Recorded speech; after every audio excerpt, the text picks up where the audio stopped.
Tied for the career assist lead on this club with Justin Mapp with 21. On the whistle from Bazakos. Back post area, headed once by Ferrari, and it's over the bar. Goal kick for McMath. Bring your family to PPL Park and watch the Union in action. Here's Le Toux. Let's stay with this. Play back to a goal. Le Toux looking. 1-0 Union. Flag stays down.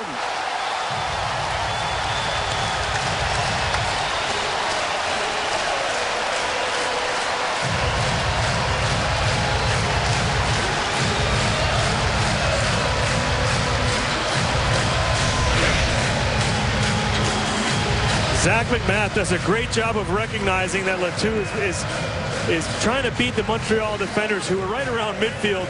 You know, how many times you see Sebastien Le Toux scoring a goal just based on energy and his willingness to put the work in.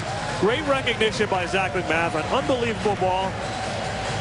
Defender and Troy Perkins sort of, you know, lack communication. See the frustration on both of them parts, but great job by Sebastien Le Toux. Good recognition of the defenders being pushed up so high.